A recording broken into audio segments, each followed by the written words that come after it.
believe it or not, you are looking at a 1969 Dodge Charger. Now you're probably thinking there's not a whole lot of meat left on the bone, at least for a car, but it is still a 1969 Charger. Now, what had happened to this thing was that it was left abandoned in the woods. A tree fell across it during a storm, and it crushed the roof like you see it right now. Now, what I'm going to do is, I hope I can make it run, because under the hood is a complete engine and transmission, and supposedly back in the day, this thing was a hot little item. Now, the engine's locked up. The car is literally falling apart around it. There's no frame rails, the floor pans are gone, the roof is obviously caved in, and the suspension is so weak that it can't even hold itself up off the ground, or it will bury itself in the mud. But we're going to try to make it run regardless. I think we can possibly do it, so stick around to the end of the video to see if we can get this car that's been sitting in a swamp for decades with a tree across it and actually make it run for the first time in all that time. This thing is quite a spectacle. It is an original 69 Charger that had a tree fall across it. You can see here that that's the biggest damage, is that it literally just crushed the roof. Surprisingly, the rest of the car is in immaculate shape. I'm surprised that it's still held together just as good as it did. I mean, really, it's honestly a great specimen for a restoration. I think that this would be a good car for someone if they wanted to ever start a project, you know, and have their first Charger build. I mean, really not a lot of rust. The big thing about these cars is the frame rails go bad. This one's only got a few holes in it, so it's not terrible. Look at this door, how immaculate it is. It really is actually a nice door. I don't know how that survived, but for whatever reason, this thing was parked. I believe it was in like North Carolina, was what I was told. And you can see a tree just fell right across the roof. It was supposedly during a hurricane. The car was sitting for a long time. So unfortunately, a lot of this rust had already been done. You can see that there are just layers and layers of Bondo. And I guarantee you, these quarters probably would have been a lot nicer if they didn't have any Bondo like that. But, and that's literally a 1/4 inch in some places. So this thing has seen better days. But the good news about this car, which I know there's not a lot of good news left in this thing, is that it's got a complete big block in it. What you see here is quite a lot of vintage speed parts. We've got a nice little Holly Street Dominator up top, long tube headers, line lock for whatever reason, and underneath this air cleaner is a giant mechanical secondary Holly that has seen better days, and all of this linkage is frozen solid, so that probably means that there's a good chance the engine could be stuck. If it's not, then these pulleys are not going to be turning anytime soon. So even if we do get the thing to spin, we'll probably have to cut the belts loose. Okay, maybe there's not a lot of good news to this car, but it is a car, and it's a 69 Charger at that. The car was recently purchased for parts, and then the guy I bought it from, he took the grill out, the steering wheel, and some interior. He's the one who cut the roof off of it, so thankfully I didn't have to do that. We've got 4 flat tires. The rear ones do move, and that's just because they're Keystone Classics, and Keystone Classics are the epitome of 70s wheels. Up front, we've got the original steel wheels, and they're holding up just fine. You know, there's always good signs when you can see the actual bead of your tire behind your wheel, even though the wheel is still in place. So that's good. And the good news about it, and the really reason I bought it, was because it seems that the drivetrain is complete. I know that the transmission is still in the car. I'd like to see if we can, you know, pull a spark plug or two, see how it looks inside. The hood's been on it this whole time, and the air cleaner's been on it. And hopefully nothing's inside this. No, there's really not a lot. We need to pull the dipstick, and this one's already come pre-detached. I guess that means we don't need any. There's one. We can roll it off. Oh yeah. Well, the base of the distributor is rusty, but our points still look okay. Yeah, the points move freely. So I bet if we got a new set of contacts, I bet that would run. One thing I noticed while doing that is that this distributor has no advance springs. So you can see all of our timing advance does not spring back. So as soon as it fires up, it's got all the timing. It's basically locked out. So they were having some race car fun right here.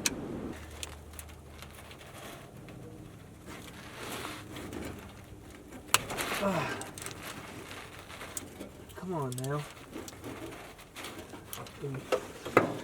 Maybe not.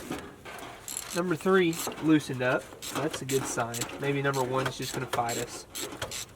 Hey, not rusty. Just barely the tiniest little bit of rust right there. Not as bad as I was expecting. So maybe there is hope for this engine after all.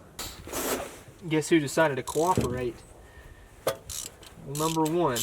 That's to be the last one on the driver's side. If I had to guess, that's probably going to be the issue that we have for the cylinder.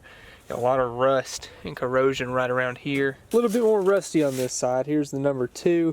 You can see it's not too bad. Then number 4, number 5 or 6, really bad, and then number 8, terrible. Little kind of concerned, just a little, but these were actually easy to get out, so that's a good sign. I'm just gonna go ahead and knock these out.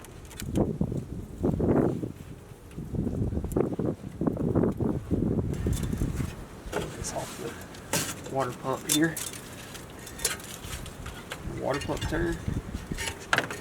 Yeah, water pump's turning. So I'm currently on my way to go to the charger, but what I'm going to do is actually use our sponsor today, Upside, so that I can save some money and get some gas to make this car run. Upside is going to show you where you can save money with special offers on gas, restaurants, and groceries, so that way you can use that to apply to savings, because inflation is going crazy, guys. It's hard to save money in today's climate, and with Upside, you can do just that. And what I'm able to do is reapply those savings into making these old cars run, as well as make more content for you guys. All I have to do is enter my card information, and it'll recognize that I paid for gas and give me my money back in 2 to 4 days. And with a click of a button, I just saved 60 cents per gallon. So now I can fill up my truck and my gas jug and save money all in the process. Folks, it is that easy to save this money. Go download the free Upside app right now and use the code McCool to get $5 or more off of your first purchase of $10 or more. You don't want to miss out on this deal. It's great. Thank you, Upside, for sponsoring this video. Let's go get a charger to run.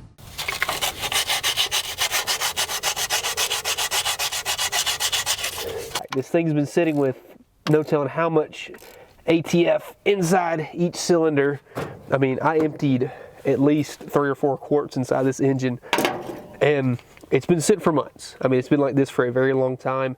So instead of doing the smart thing and actually sticking a pry bar again on the crank, I'm going to hook a battery to it this time and see what happens. There's no spark plugs in it, no pulleys, no belts, nothing that could possibly be in the way to keep it from at least spinning over.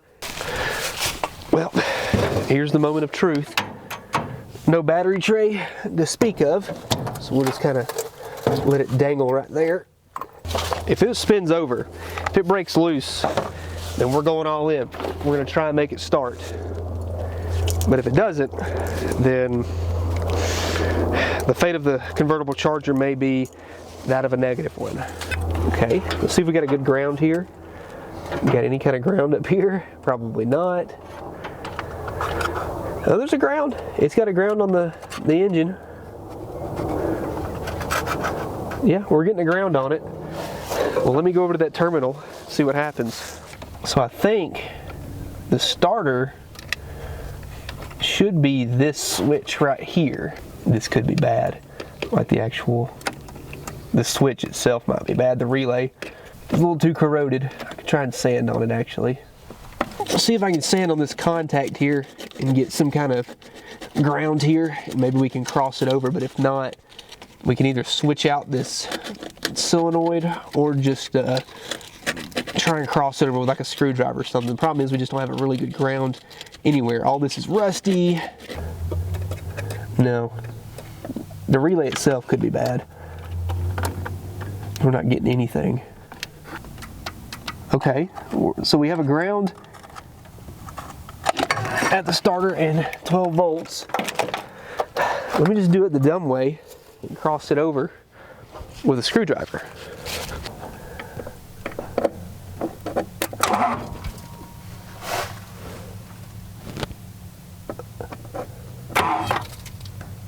It spun.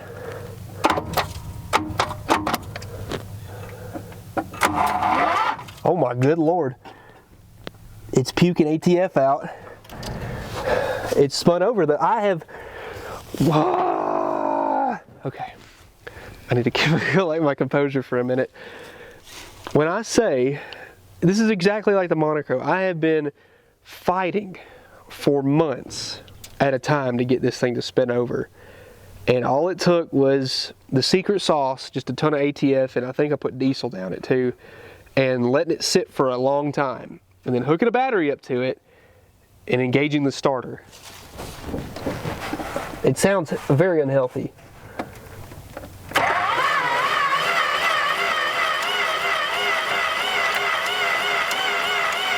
That's spinning pretty good. I mean, there's no spark plugs in it, so it's gonna sound like that. Okay, that makes me feel, look at this car though. My enthusiasm just jumped up a little bit. Look at how ugly this thing is, and it spins over. We could try to get compression now. We can try, maybe do a compression test just to see if everything looks okay. And, you know, before we even put spark plugs back in it, let's just do that. Don't change the oil, don't do anything like that. Do a compression test, see if it'll spin over enough to even build up enough to start. If we get at least like 110, 120, I'll rig up some kind of distributor, a carburetor, and a fuel system. We'll make this thing run. Well, if it's the slightest bit obvious, it's been a while since I've come out here to the charger. As you know, I am married now, and I don't live here anymore where my parents are. So the duty of keeping all the grass cut has kind of gone to the wayside because I have to cut my own grass. So I need to come out here and actually clean all this up. But we've got some greenery deciding to grow up around this charger here. But I guess it makes it a little more aesthetic, right? We left off with this charger spinning over and actually functioning, which was impressive for the time being that this thing's been sitting. Now, I have not touched this car since whatever the last clip was. I know we got it to come unlocked. I've got spark plugs for it. I've got all sorts of things to make this thing to hopefully run. But first we're gonna check this thing out again because that was probably 6 or 8 months ago whenever we actually got this thing to come unstuck. So let's spin it over again with a hot battery and just verify that everything's gonna be okay. Alright, I seem to pick the windiest and coldest days possible to do anything related to getting this car running. I don't know what my deal is. The last time I was out here, I did put new battery cables on this thing, so that helped us out a lot. I'll put that up here. Let's get our ground cable. You sit wherever you feel like there, buddy. Don't get in the way of the engine. Please and thank you. Alright, get out the handy dandy power probe here. All I'm going to do is put power to the start terminal on the ignition relay. Oh! Okay. Ah, we're still unstuck. Alright, watch here. You'll see the crank pulley rotate. We have no spark plugs in the engine right now, so it's just going to kind of do whatever it feels like. So there's zero compression. This carburetor has seen better days. I'm going to remove it completely. We don't even want to deal with this thing. Everything's locked up, but it's a nice little unit here. I mean, this was like OG stuff right here. Holley double pumper. I don't know if it's a 750, what it may be. There's no choke on it, so somebody was legit racing with this bad boy. So I bet it was some serious street car action going on with this bad boy. Spray all that down. Don't want any broken bolts or nothing.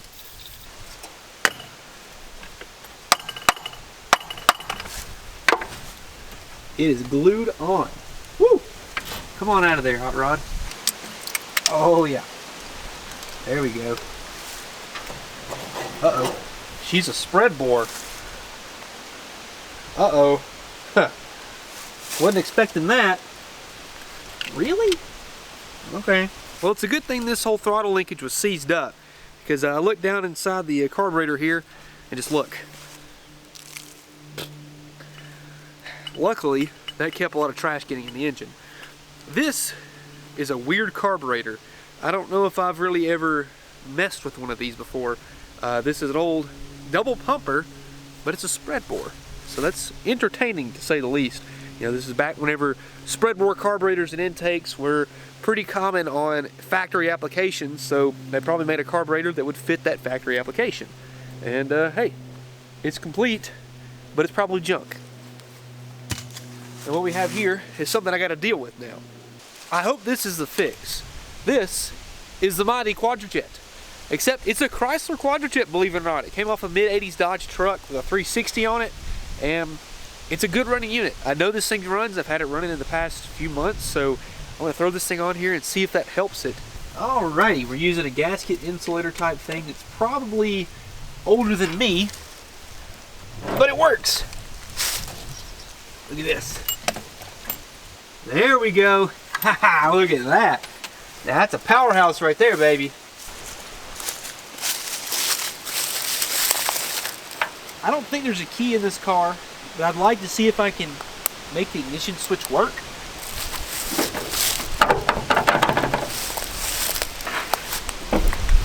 Oh! The door does open. Yep, that's a Mopar. So the gauge cluster, it's loose. I'm going to see if I can at least get the ignition lock out of here.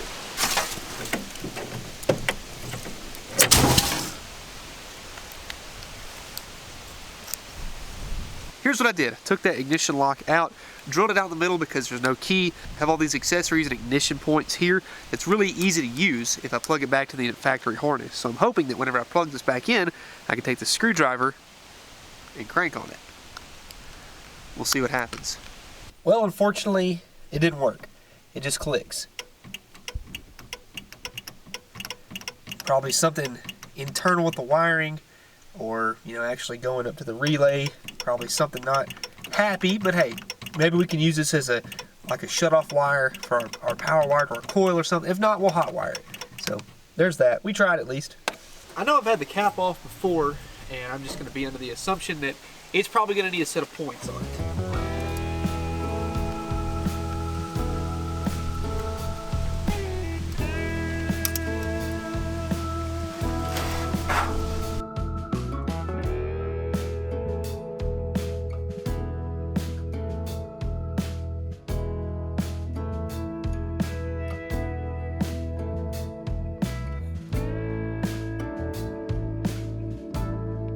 Well, I've rewired everything. Got it hooked up to the coil over here. We're going to check for spark on our new points right there. Let's see what happens.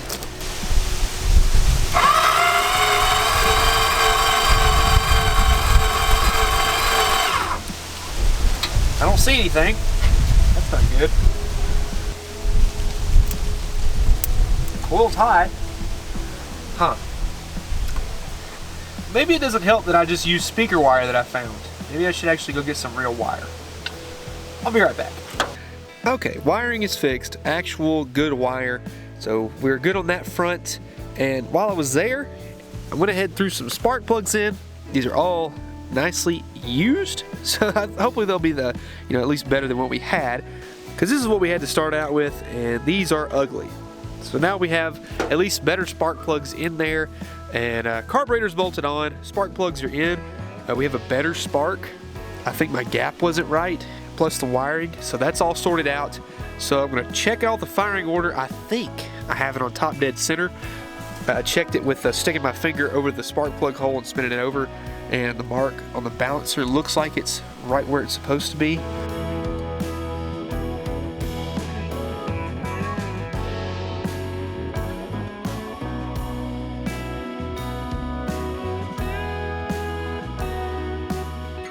Spark plug wires are in.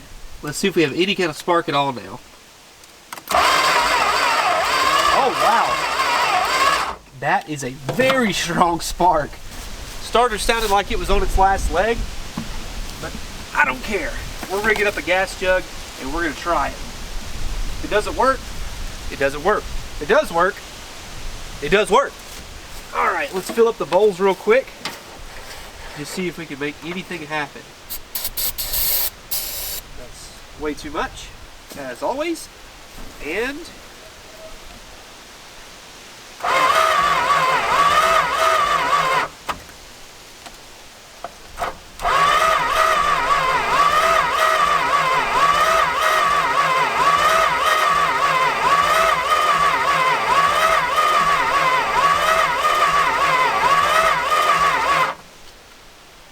I don't know about this one.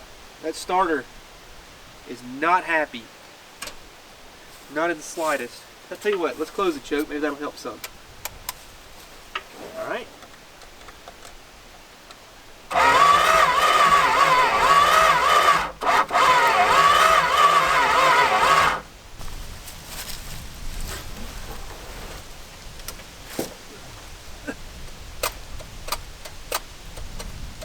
don't think we're getting any fuel. Oh, ow.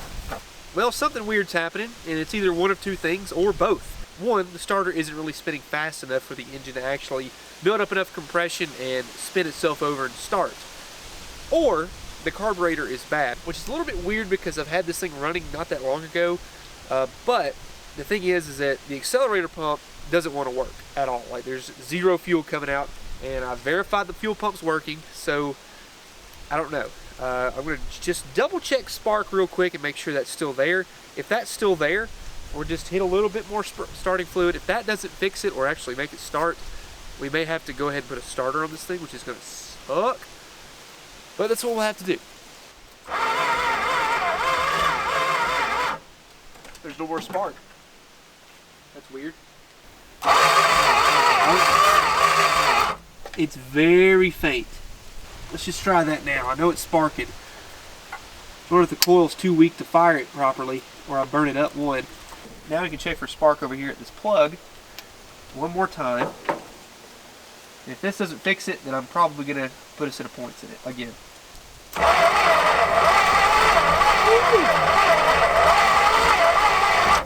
That battery's weak. I've just replaced the coil here, and this is the old one. I'm going to check if we have spark this go around, because I probably cooked this one. It got really warm yesterday, so I've got the spark plug set up. Let's just go ahead and see if this coil fixes it before we do anything related to the points. I also charged up my Optima battery here, so it should be a little bit better for cranking. So we got a ground right there. Let's try it. Oh yeah, that's a much better spark.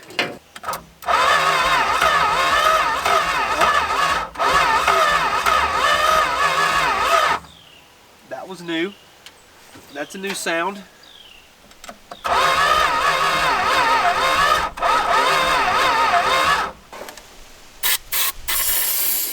Nice and foggy there. Okay.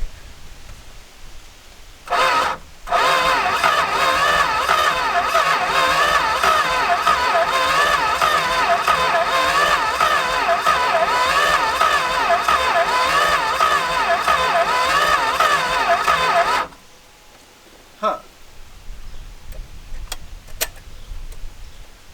Interesting. I wonder if I can move the timing around maybe. Because I still don't even know if I have it right. I think I have it, the firing order correct.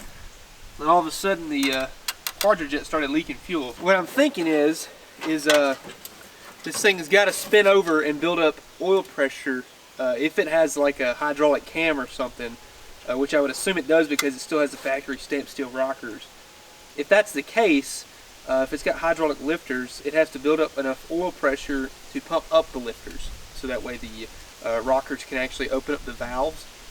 I think a couple of them may be because it's actually trying to hit. You can hear it, like, you know, actually sparking and igniting.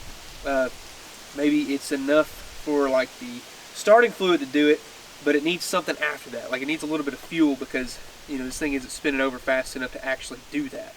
And I guess I could take out the spark plugs again, but the easiest way again would be to be able to like spin it over without any rockers or spark plugs at all. I don't know. Let's give the battery and starter a break, and then we'll come back and kind of reevaluate. I'm going from a spread bore to a square bore adapter from Mr. Gasket.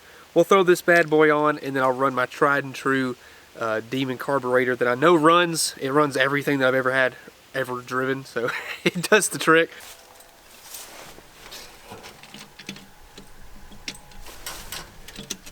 There we go. Okay, it's still got a little fuel in it from last week when I used this carburetor. I sprayed a little bit out of the accelerator pump. Let's see what happens.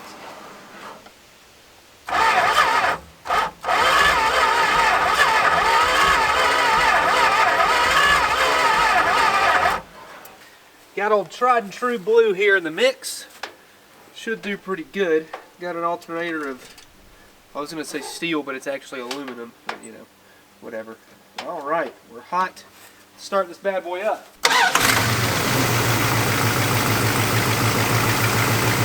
See what kind of voltage we're getting here now.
I still don't know if I can get it out though. Might have to cut that one there.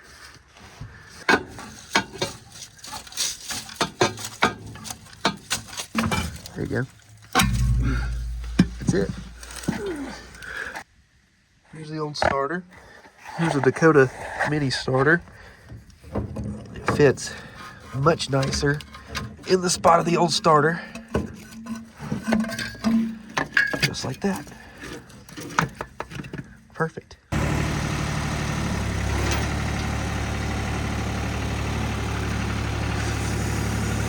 All right. Got a new starter. Got some room to work with. A little sketchy, but we got wheels stacked under here, under the frame rail. Everything seems like it might work now. I'm gonna stick the battery back in it and let's see if it'll spin over.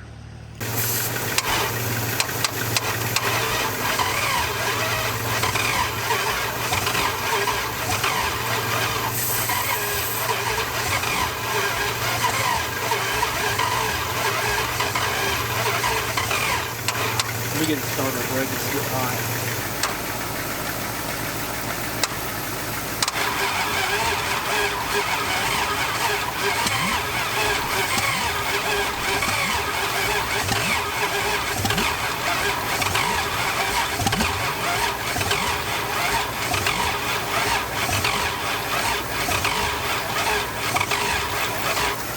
Come on now. No, you can do it.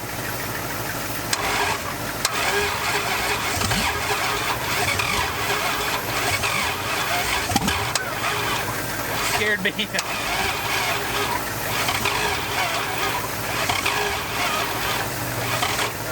get a little hot. Let's take a break.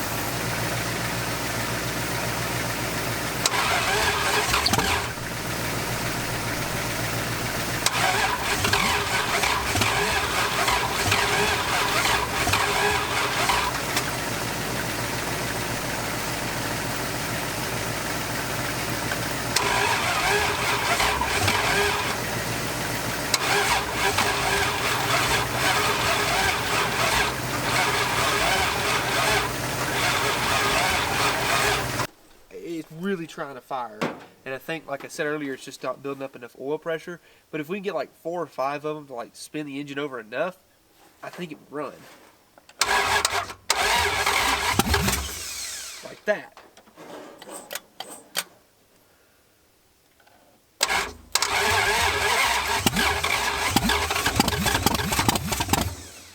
Just like that.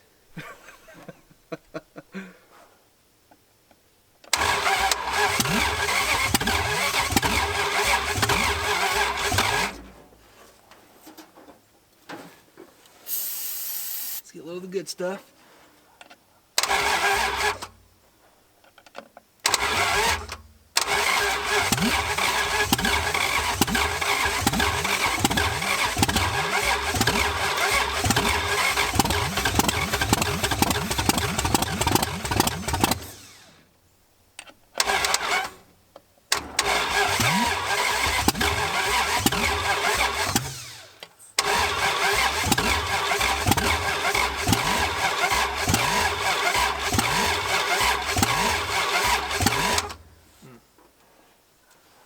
I'm not getting excited yet.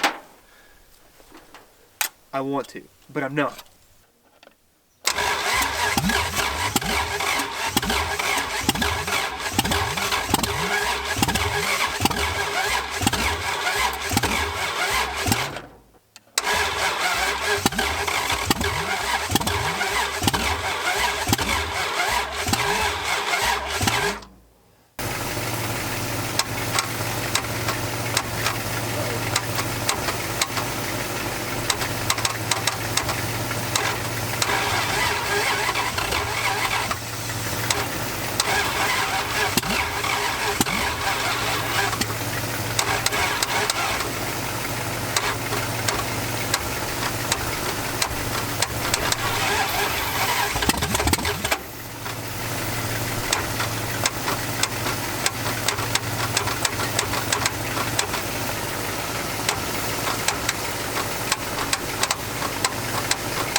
Alright, starter's cooled off, and it's cooled off outside. So we're going to try this again to see if anything happens. I know this car will run. I know it. I'm going to will it into existence. Everything about this thing says I want to run. And my firing order seems like it's okay. I mean, it would be firing out of the carburetor really bad if it was backwards, but, you know, man, it just seems like it wants to.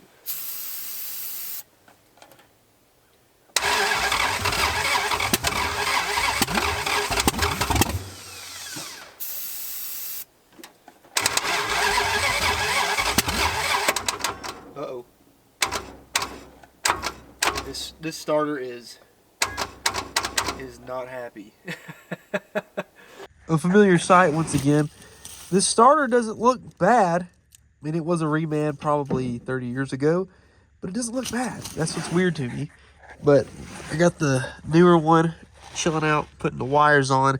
So we'll get this popped in, bolted in place, and then we'll try it again. And hopefully this one doesn't decide to lock up. I'm just worried that the torque converter might be an issue, but I don't think it is. I don't think so. I mean, I was really cooking on this bad boy, trying to get it to spin over. So maybe this starter will be the trick here. Starter is broken. It just free spins. It's a brand new starter. I know it's engaging. The Bendix is engaging on the new one too. So I just tested this one and it's working.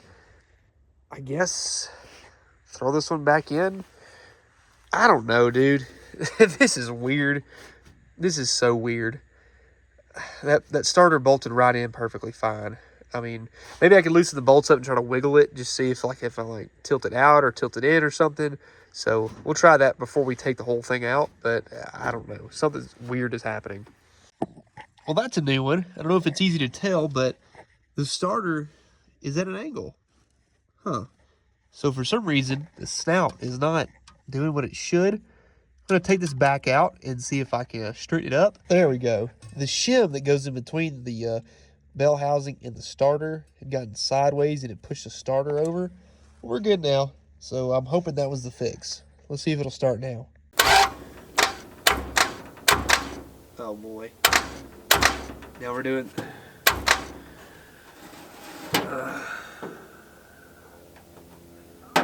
Now it's doing the exact same thing as the old starter. Yeah. Once it hits that spot, and I can't push it with a pry bar. Look.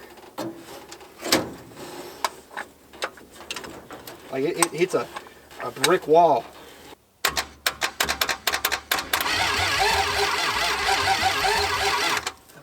I don't know what the heck is happening right now. I was able to bump the starter and it got past whatever rough spot that was. And now it's back.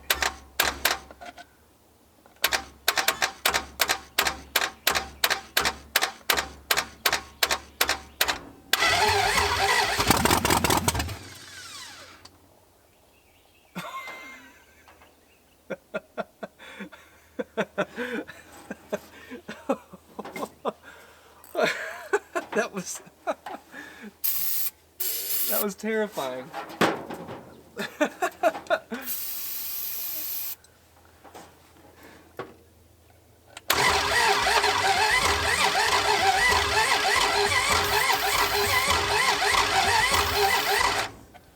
Okay, now what are you doing now?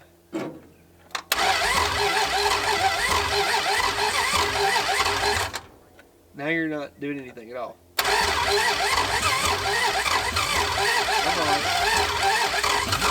Come on.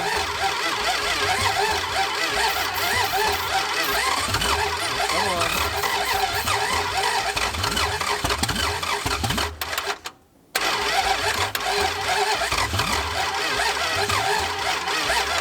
All right, let's give the starter a break. Okay, so it literally just, it fired up. Like it did enough to fire up just then. Wow. I don't know how long this thing's been sitting. I don't know anything about this engine, but it's bad.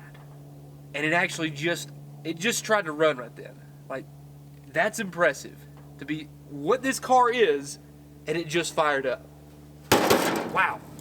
And we're back. I've already rigged up everything. It's been a few days, so maybe everything's calmed down. It's actually in the 70s now. You know, it's kind of a nice little contrast from the 30s and 40s we were working in the earlier part of the video, so I'll take what I can get. So we're gonna try it again, and this time just hope that maybe something works. I'm gonna check for vacuum leaks because I'm wondering if that's an issue in our carburetor situation, and then we're gonna try it again. I mean, it ran. I know this thing can run. It just needs to build up enough oil pressure to pump those lifters and get enough cylinders to actually fire and idle. So we're gonna keep trying and do our best.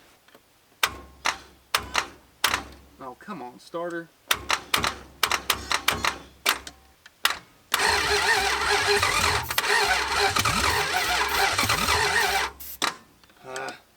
Whoever decided to use Allen bolts right here for valve cover bolts was not thinking of me 40 years later trying to pull them off. Let's see what we got.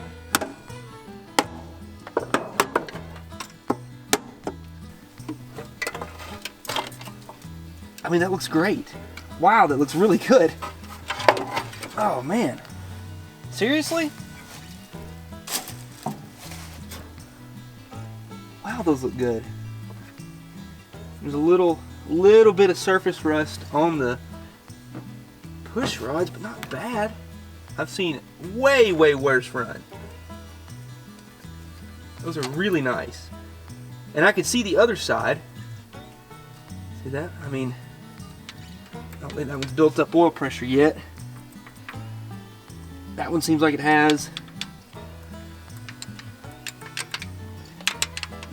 Yeah, some of the lifters aren't pumping up fully, and plus there's no oil at all up here yet. Which we still have oil, right? Yeah. There's oil in here. Wherever that lays, that'll just do this thing. Passenger side. Whoops.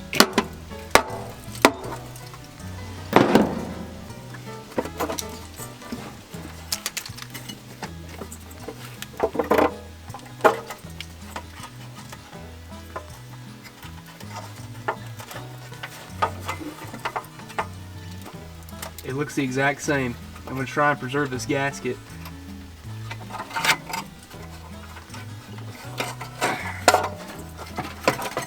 Wow, look at that. Except for all the trash that I dumped in it. That looks really good. I think we're still having the same issue where we're not seeing any oil pressure. Yeah, none of these lifters have fully pumped up, and that rocker arm doesn't look like it's actually fully seated on the... That one feels good. That one's not pumped up. I think the best course of action for us to do is to actually pull the rockers and pull the spark plugs and let the starter do the trick. So let's pop those rocker arms off.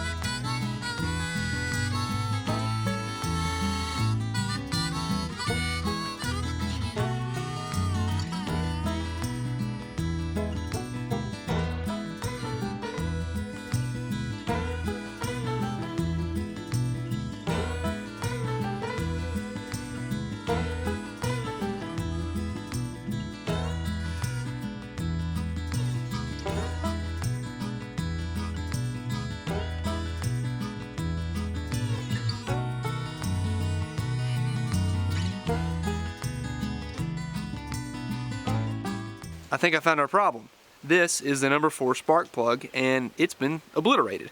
This is what one is supposed to look like. See the contact here? It's all there. For some reason, number 4 is not there, and I'm kind of concerned. I'm hoping that this isn't the case, but I'm wondering if this is the reason why our engine is deciding to lock up, because it's completely gone and mashed somehow. And it was not like that when I put it in, of course. It was completely normal. And I don't know what happened. I mean, the entire electrode inside is gone. Every bit of it just got mashed to bits. So I'm wondering, was there a piece of trash in there? Did something happen? I don't know. Did it ignite and just explode? Who knows? Kind of concerning.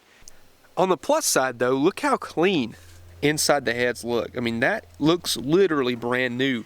Valve covers were off, and they came off pretty easily, actually. That's impressive that the gasket didn't just, you know, obliterate itself. When I pull the push rods out, you might be able to see it, but the lifters inside look very clean. Like, nothing wrong in there. So I'm happy with that. That's really good. Now we have 906 casting heads, and they're November of '69. I was walking over here to show you guys how clean the head looks, but I noticed something. Now, what we have here, if you can see it better on this side, see how all the valve springs are pretty much level? That's how they're supposed to be. They stay level. Look at this one. It's fairly taller than the rest of them.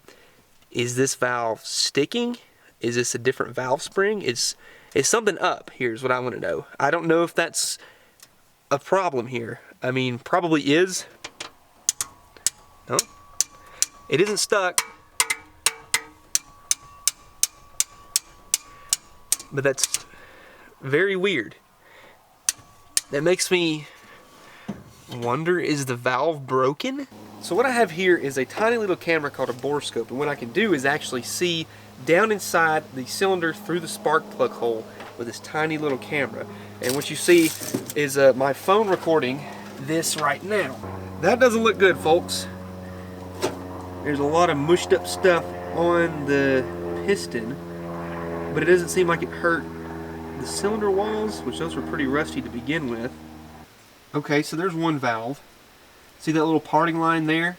Let's rotate around, see if I can see the other one. And you know what I bet happened?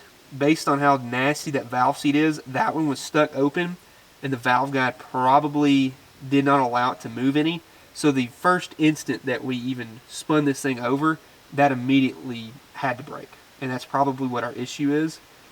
So unfortunately, this engine is not running right now. I'm going to inspect what's going on here. I've got all the bolts for the header out, and I've just got one more left, and luckily there's no exhaust on this thing because the bottom side of the header, it's completely gone. I mean, it's rusted out to oblivion. So let's just go ahead and take this header off, and I'm going to pull the head off. I'm going to pull the intake, get the header loose, oh, and there it went. So there we go. All right, header's off and out of the way. We're just kind of, you stay right there. That's perfect. I really want to see how bad that piston is. If it's too bad, then, you know, we're out of luck. But if it's not bad enough to where I can at least remove it, we might can make this thing run. Oh, man, this boy, come on out of there. Ah, there we go. All right. Just a couple more bolts left.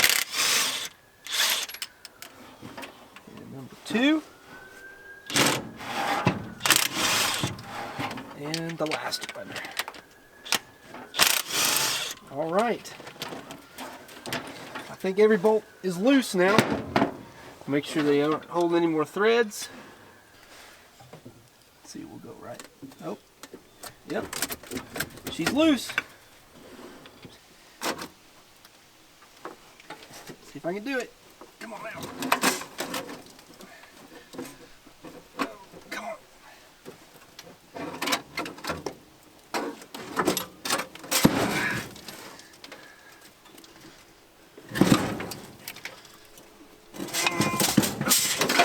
There we go. Oh my Lord. That's not good. There it is. That's the valve stuck in the head. Right there. Oh, it came loose. Just broke up into a bunch of pieces here. Yep, that's the exhaust valve. Let's see if I can clean all this out. It doesn't look like it hurt the piston, so that's a good sign. I mean, there's a big dent in it, obviously. These are flat tops, but you know that's not enough to keep it from not running. But that is a valve broken off from the head into the piston itself. You know, that's not the most ideal situation, I would say. If you looked at all that stuff, all that crud that was laying on top of the piston, I mean, that was there for a while. You know, that had to be stuff going down into the intake valve and dropping and trash just laying inside it. But the piston does not look hurt, besides just a dent inside the top of it. I don't think there's anything wrong with it. I guess our big question here is, how does the head look? Here it is right here, and it's not as bad as I thought it would be. So, I mean, there's a little bit of scarring here, a couple scratches, a couple dents inside where the valve was probably bouncing around, but it didn't break anything. The intake valve is okay. The exhaust valve, I bet, was open because the seat itself doesn't look too bad right here, but if you look, it's a little bit iffy in this area. So, I mean, I hope that we could get away with just putting a new exhaust valve in it. The rest of them are decent. You can see the ones that had probably a valve open, and this one looked like it was probably closed, and this valve I'm sure was open. So probably the intake valve, just based on how there's rust forming around the intake valve. And the same thing here, maybe here. I mean, they just were, you know, not happy at least. But the heads, besides that, really do look clean. I mean, you can see the clean casting right here from where it was probably like stuck in a hot tank or something, and they were rebuilt.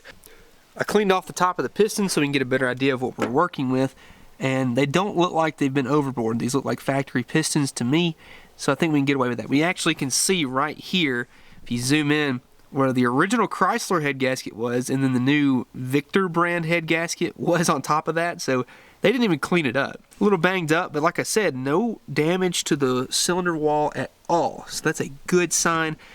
I think it's fixable. I genuinely believe it's fixable. Luckily for me, I had a good set of low mileage 440 heads that I'm going to take this valve out of. I've already taken my locks out right here, so you can see those. All I got to do is decompress this, and the valve and the spring should come loose. Okay. Take this out. There you go. There's our exhaust valve. There we go. And we got it out. Now we unlock this, and it all comes loose. It's a brand new valve seal right there. There we go.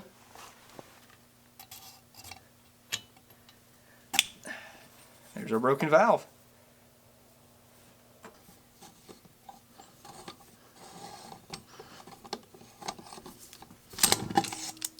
There you go. New valve. Everything's fixed. Looks much better. Alright, we're out here the next day, and I was about to put the cylinder head on when I did the water test on this valve. This is a replaced one, but as you can see, it's not fully seating. Now this thing has to have like a really tight fit so it doesn't leak any compression. Check this out. Is that light passing through there?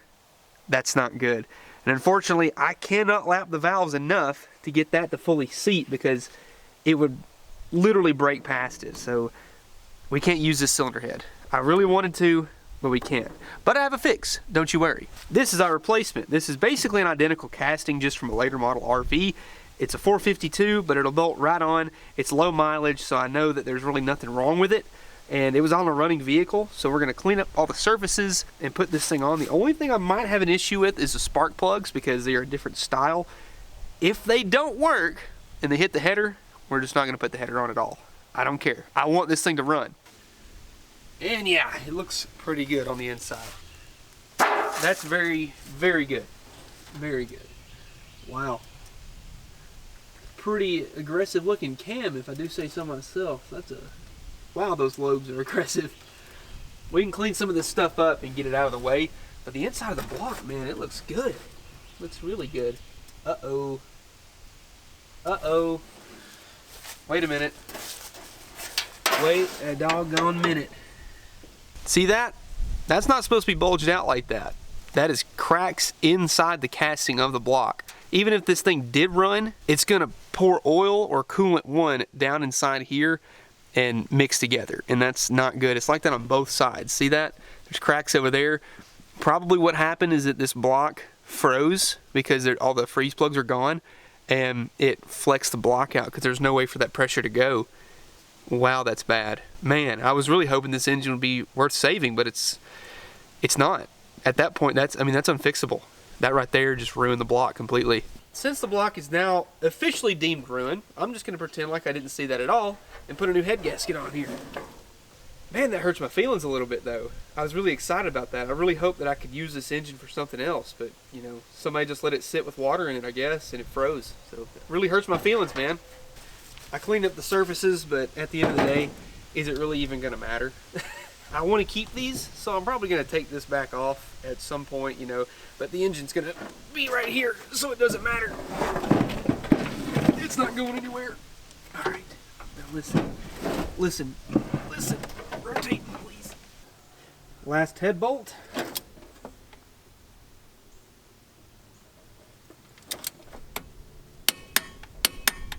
we go. All right, head's bolted on. Head's bolted down. I'm going to spin the engine over, and I'm looking for oil to come out right here on both sides.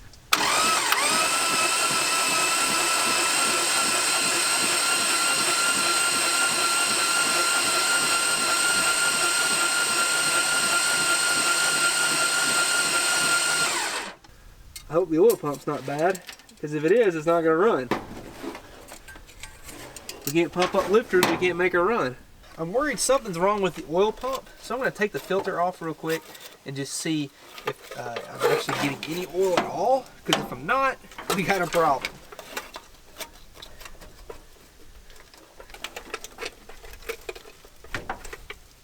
Ah, there we go.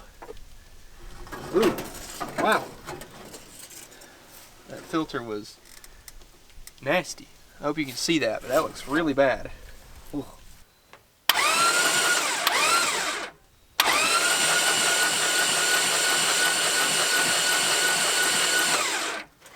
Folks, we're not getting a thing. That ain't good at all. Well, the oil doesn't look terrible. I mean, it is jet black, but it was full. You know, there is plenty of oil in this thing to actually say it should be able to build up enough oil pressure to pump up the lifters. I'm gonna do it. I didn't want to do this, but I'm gonna change the oil in it.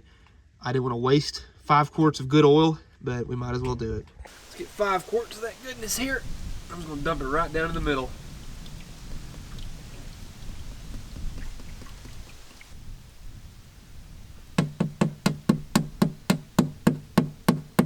A little concerned about our oil pump situation, so I got a drill here with a tool that's actually meant to engage the oil pump, and what you should hear is the drill change tones when it actually builds up oil pressure.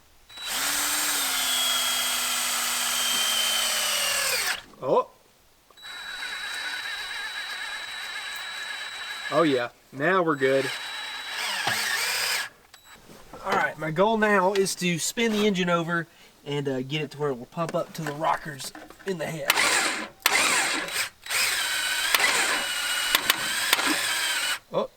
All right, we got oil in one. But if you saw oil spit out right here, that means we got some oil pressure at that point. Oh yeah, look at there.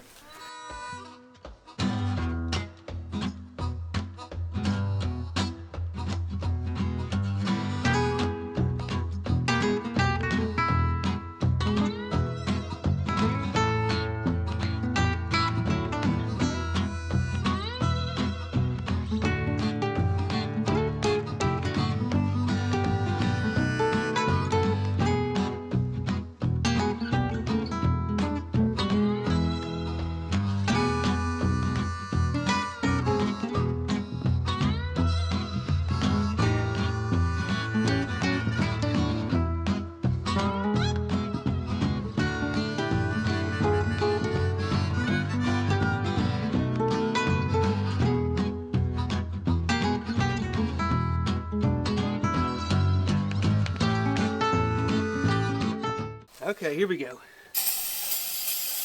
Why am I so nervous? This is terrifying.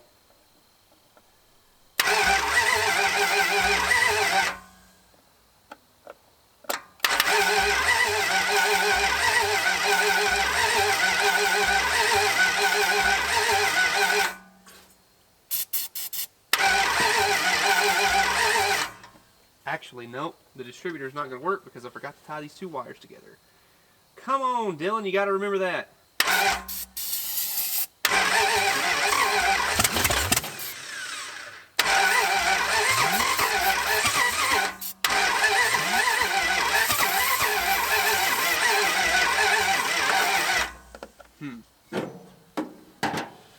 Let's give her a little more timing. Let's see. Let's give her just a smidge more. Hope that helps.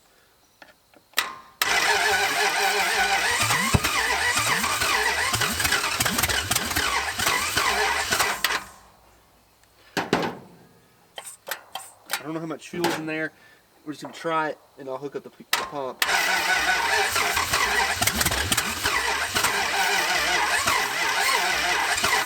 Alright, let's take a break. I'm going to hook up the fuel pump real quick. Alright, the bowl is completely full now, so it should have enough gas in it to start.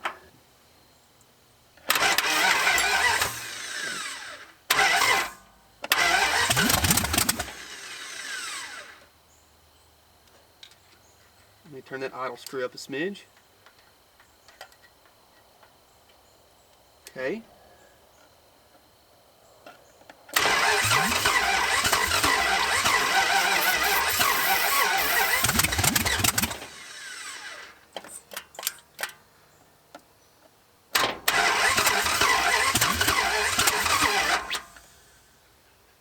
Come on now. Come on, don't do it to me.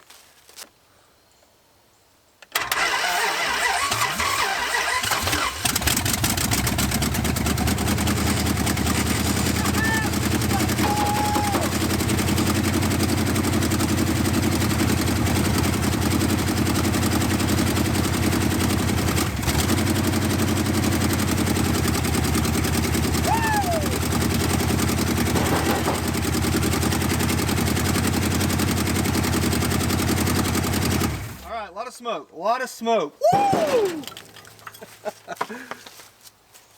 I'm gonna go get that can. What the heck? This car should not run, but it just ran. Wow, I need a minute.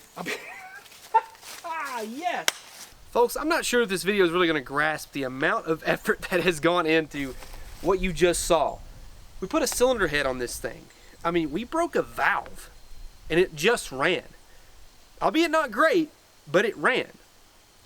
I'm going to try it again. I put the valve covers on so oil doesn't get everywhere, and I want to see how long we can make it run. Now, I can't run it for very long because there's no freeze plugs in it, and of course, you can't put any coolant in it because it would just fill up the lifter valley and completely make a smoothie out of water and oil. I mean, we don't want that. We don't want any kind of milkshake going on. So I'm going to try it again.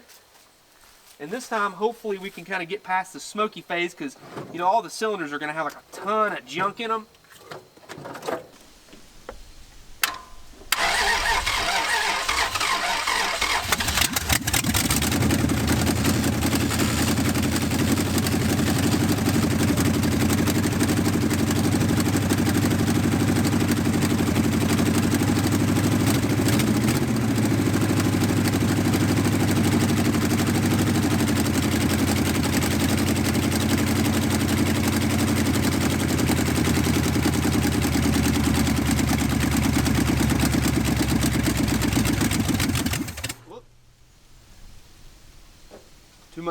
too much off the idle screw.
Chill out. Woo!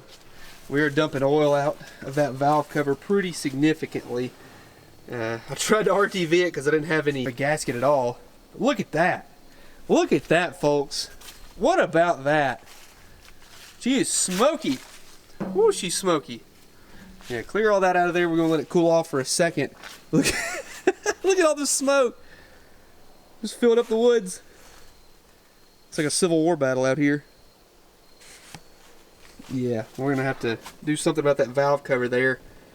But it ran, guys. It literally just ran and idled for the first time in no telling how long. And it looks like that. It literally looks like that, guys. Wow. That is incredible. That is so incredible. Look at this thing. It's smoking like a freight train, but it ran. 2 different heads, 2 different style spark plugs, 1 piston broken, a valve broken off in it. And it fired up and idled for the first time in decades, literal decades. And there's not a frame rail in sight that's actually good. The roof is gone, no floors, and it's a Charger that runs. It officially runs again.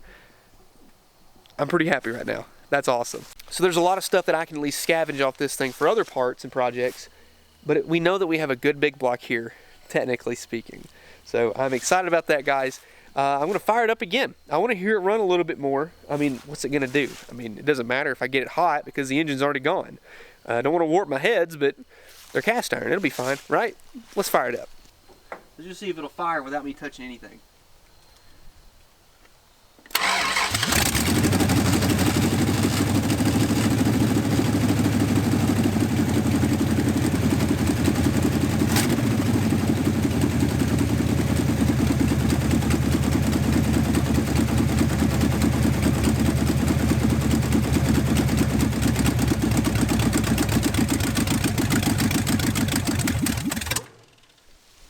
Oh, I didn't hook the fuel.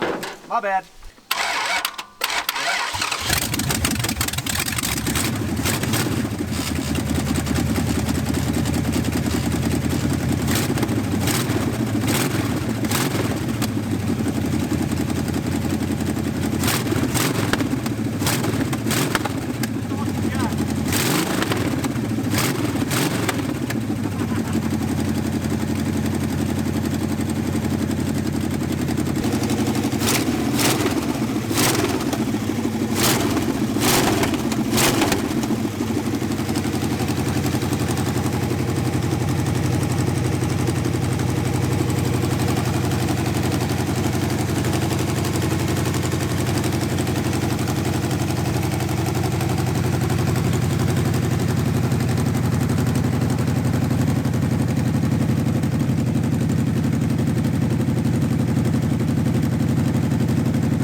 can't even see the car. Whoa.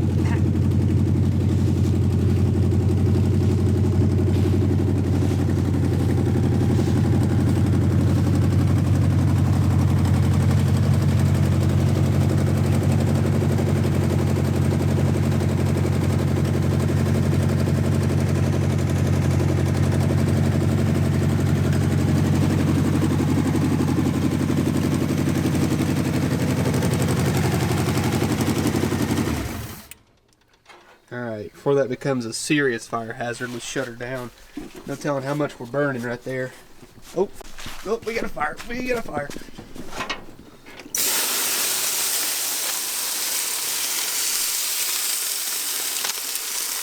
That's an oil fire. Uh-oh. Okay. Oh, I just ran very far and very fast. But we're good. We're good. Some more water. That was... I knew as soon as I poured it on there, it was going to flare up because it's oil. But it's all I had. Whew. Okay, let's just chill out for a minute. Well, folks, that was pretty eventful. Now, I know, do not pour water on an oil fire. That's how you cause a dangerous accident, just like what you saw there. So you got to be very careful. But it's all I had. I left my fire extinguisher at home, so that should be a testament to you. Always bring a fire extinguisher if you're going to be working on something old like this. But hey, it runs, and it's a 69 Charger, so those are two good things that make it an awesome car. Even though it looks like it does, even though all the frame rails are gone, even though the roof's been smashed in, even though it's got a broken piston with lifter valleys that are completely cracked and destroyed, two mismatched heads, and all sorts of old parts that really shouldn't make a car run, this thing runs. So it goes to kind of show you that with a little bit of ingenuity, a heck of a lot of hackery, and about 3 cans of starting fluid, you can make just about anything run these days. Now, I've been doing these revivals for about 6 or 7 years at this point, and this one surprised me. This is kind of out of the ordinary. It's something that I really did not think would work, but here we are. So if you guys want to see any more on this car, let me know. I guarantee you it wouldn't smoke if the valve cover gasket was in there, and it has a transmission in it. The only thing it's missing to make it actually move is a drive shaft. I've got one of those as well. So let me know down in the comments. I don't think it would hold itself up off the ground, but we can still try it. I don't know. But thank you guys for watching. I appreciate it. Thank you Upside for sponsoring this video. T-shirts and stickers are down in the link below because everything that you buy on that store goes directly back into making cars like this run. So I appreciate you guys for the support and all this time that you've been around and really watching these videos and sticking to the end especially, because that really helps me. And like, subscribe, do all those great things, and I'll see you in the next one.